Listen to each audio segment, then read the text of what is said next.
പരിശുദ്ധ ഖുർആനിലെ ഈ ആയത്തൊന്ന് ശ്രദ്ധിച്ചു നോക്കൂ. മൻ ഖാന യുരീദുൽ ആജിലത അജ്ജൽനാ ലഹു ഫിഹാ മാ നശാഉ ലിമൻ നുരീദ്. ആരെങ്കിലും അമലുകളെ കൊണ്ട് ഈ ഭൗതിക ജീവിതത്തിലുള്ള കാര്യങ്ങളാണ്, ഇവിടെയുള്ള സുഖ സൗകര്യങ്ങളാണ് ഉദ്ദേശിക്കുന്നതെങ്കിൽ നമ്മൾ ഉദ്ദേശിക്കുന്നവർക്ക് അത് നൽകുക തന്നെ ചെയ്യും. പക്ഷേ സുമ്മ ജഅൽനാ ലഹു ജഹന്നം, പിന്നീട് അവനിക്ക് നാം ജഹന്നമാകുന്ന നരകത്തിനെ നൽകുന്നതാണ്, അവനിക്ക് നിശ്ചയിക്കുന്നതാണ്.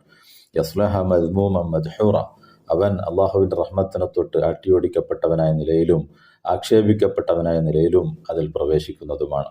അതേസമയത്ത് വമൻ അറാദൽ ആഖിറത, ആരെങ്കിലും പാരത്രിക ജീവിതത്തിലെ സുഖവും സൗകര്യവുമാണ് ഉദ്ദേശിക്കുന്നതെങ്കിൽ വസഅലഹ സഅയഹ, എന്നിട്ട് ആ നിലക്കുള്ള അതിനോട് യോജിച്ച പ്രവർത്തനങ്ങൾ പ്രവർത്തിച്ചു കൊണ്ടിരിക്കുകയും ചെയ്താൽ വഹുവ മുഅ്മിൻ, അവൻ വിശ്വാസിയായ നിലക്ക് അതൊക്കെ ചെയ്തുകൊണ്ടിരുന്നാൽ ഫഉലൈക കാന സഅയുഹും മഷ്കൂറ, അവരുടെ പ്രവർത്തനങ്ങൾ തീർച്ചയായും അത് സ്വീകരിക്കപ്പെടുന്നതും പ്രതിഫലാർഹവുമാകുന്നു, അവർക്ക് സ്വർഗം നൽകപ്പെടുന്നതുമാകുന്നു.